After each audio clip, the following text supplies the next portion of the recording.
जय हिंद दोस्तों, स्वागत है आप सबका एक बार फिर से और नए साल की आप सबको ढेर सारी शुभकामनाएं। तो चलिए शुरू करते हैं आज के डिफेंस समाचारों को। आज की टॉप डिफेंस हेडलाइंस है, भारतीय सेना अब पाकिस्तानी सीमा के पास जोधपुर में अपाचे हेलीकॉप्टरों को तैनात करेगी। भारत की सोलर इंडस्ट्रीज इंडिया लिमिटेड के पास अमेरिकी सेना के ग्राहक आ गए हैं। 2023 में अमेरिका की सेना ने गोला बारूद की आपूर्ति के लिए एक अनुबंध इनसे किया है और सोलर ग्रुप अलग अलग प्रकार के गोला बारूद बनाता है।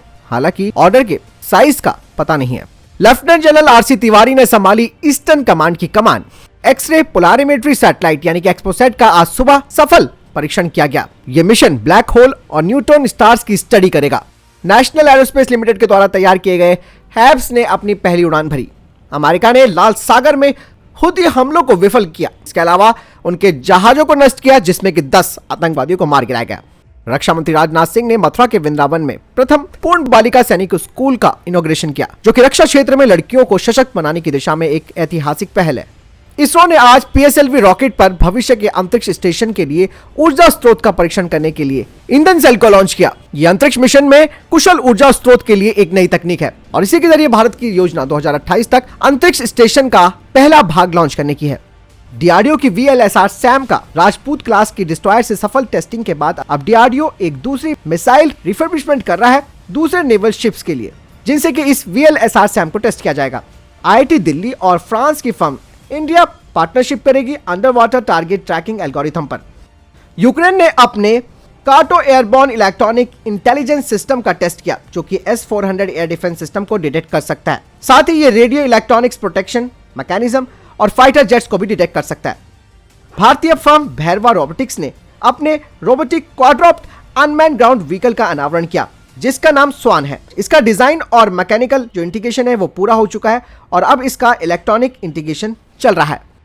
बढ़ते पहले डिफेंस अपडेट की तरफ। दोस्तों, भारतीय सेना अब artificial intelligence powered land robots को खरीदने के लिए तैयार है, जिससे कि भारतीय सेना की ऑफेंसिव और डिफेंसिव जो क्षमता है वो बढ़ जाएगी और जो लैंड यानी कि भूमि रोबोट्स पर एआई का इंटीग्रेशन काफी सारे फायदे भारतीय सेना को देगा। ये रोबोट खतरनाक वातावरण में काम कर सकते हैं, जो कि अधिक सटीक और गति के साथ काम कर सकते हैं, यहां तक कि ये युद्ध की स्थिति में शामिल हो सकते हैं।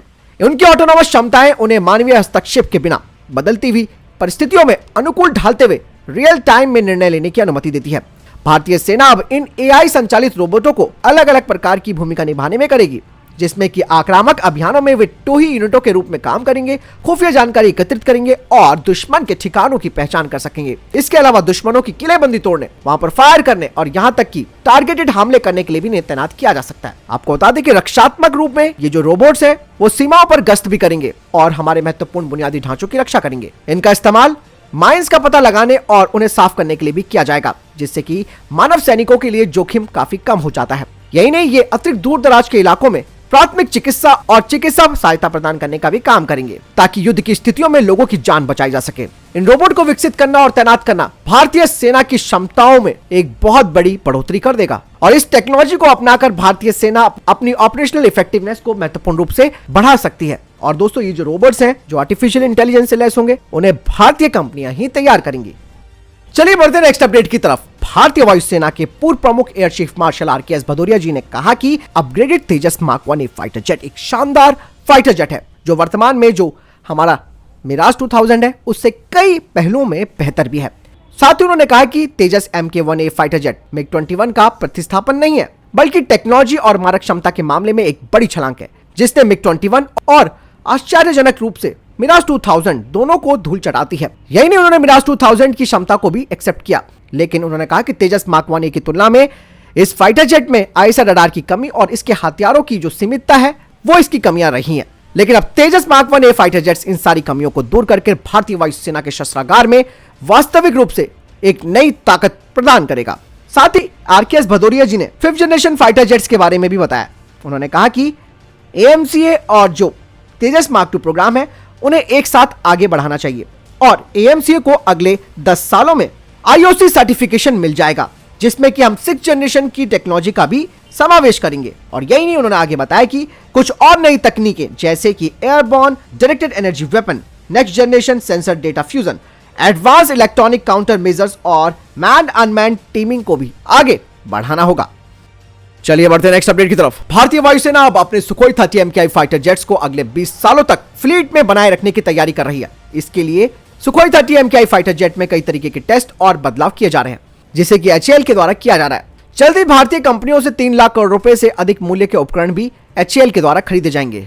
बता दें कि इस एयरक्राफ्ट के एयरफ्रेम और जो दूसरे पार्ट्स हैं उनका एक्सटेंसिव टेस्ट किया जा रहा है और इस पूरे प्रोग्राम के लिए HAL, भारत इलेक्ट्रॉनिक्स और मेधानी ग्रुप भी काम कर रहे हैं, जिन्हें की AL-31 इंजन के लिए सर्टिफिकेशन मिल चुका है, जिसके लिए वो स्वदेशी कंपोनेंट्स को तैयार करेंगे, जो कि इस इंजन की परफॉर्मेंस को लंबे समय तक बनाए रखेगा। इसके अलावा जो स्वदेशी gallium nitrate based Virupaksha radar है सुखोई 30 MKI फाइटर जेट के लिए, उसे भी अब फाइनल कॉन्फ़िगरेशन में तैयार किया जा रहा है और एक बार ये पूरा तैयार हो जाता है तो फुल स्केल प्रोडक्शन 2025 से शुरू हो जाएगा। बढ़ते नेक्स्ट अपडेट की तरफ। आप सबको मैंने डिफेंस अपडेट्स में बताया था कि तापस प्रोग्राम को मिशन मोड प्रोग्राम से हटा दिया गया और अब रक्षा मंत्रालय प्राइवेट सेक्टर की कंपनियों से इस मेल UAV की खरीद करेगी।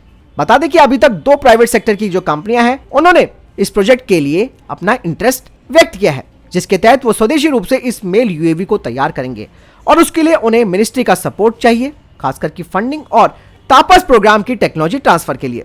दरअसल भारतीय सेना और नौसेना ने कम मात्रा में हर्मिस 900 स्टार लाइनर जो UAV है उसका ऑर्डर दिया है, जिसके लिए अडानी डिफेंस दावा करता है कि इसमें 60% इंडिजिनियस कंटेंट है, लेकिन कहा यह जा रहा है कि इसके जो महत्वपूर्ण कंपोनेंट्स है उसके लिए हमें इजराइल पर ही निर्भर रहना पड़ेगा। चलिए बढ़ते हैं नेक्स्ट अपडेट की तरफ। एजिस्टा एरोस्पेस जो कि सैटेलाइट और सैटकॉम एप्लीकेशन प्रोडक्ट्स को बनाती है, उन्होंने DISC-8 चैलेंज के लिए फोर्ज के साथ एक रणनीतिक साझेदारी की घोषणा की है और ये चुनौती जहाजों, पनडुब्बी और विमानों के लिए हल्के मल्टीबैंड सॉफ्टवेयर डिफाइंड रेडियो विकसित करने पर केंद्रित है, जो कि विभिन्न प्लेटफॉर्म्स पर संचार क्षमताओं को महत्वपूर्ण रूप से बढ़ाएगा। और जो प्रस्तावित सैटकॉम सॉल्यूशन है उसका उद्देश्य समुद्री और हवाई प्लेटफॉर्म्स के लिए कम्युनिकेशन क्षमताओं में क्रांति लाना है, जिससे कि अलग अलग वातावरण में मजबूत संचार सक्षम हो सके। इसका हल्का और कॉम्पैक्ट डिजाइन जहाजों, पनडुब्बियों और विमानों पर तैनाती के लिए बेहतर गतिशीलता और लचीलेपन का भी वादा करता है। चलिए बढ़ते नेक्स्ट अपडेट की तरफ। दोस्तों, पाकिस्तान को एक बार फिर से चाइना ने एक बड़ा चूना लगा दिया है। आप सब जानते हैं कि पाकिस्तान के पास चाइनीज निर्मित अवाक सिस्टम है, जिन्हें की JDK-03 कहा जाता है, लेकिन कहा यह जा रहा है कि पाकिस्तान ने अपने 4 JDK-03 Karakoram eagle airborne early warning and control विमानों को रिटायर करने का फैसला किया है और इनकी जगह वो मौजूदा SAP 2000 ERY अवाक्स पर निर्भर रहेगा। और पाकिस्तान का यह निर्णय JDK-03 की 1 दशक से भी कम सेवा के बाद आया है दोस्तों, यानी कि 10 साल भी पूरे नहीं कर पाए हैं सर्विस में।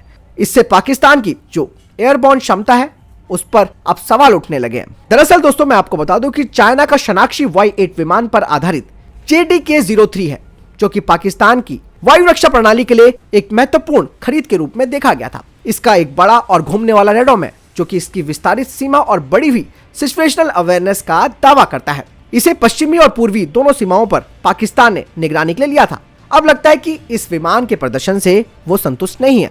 2011-2015 में इनको डिलीवर किया गया था, लेकिन इन्होंने 10 साल से भी कम अपनी सेवा दी है।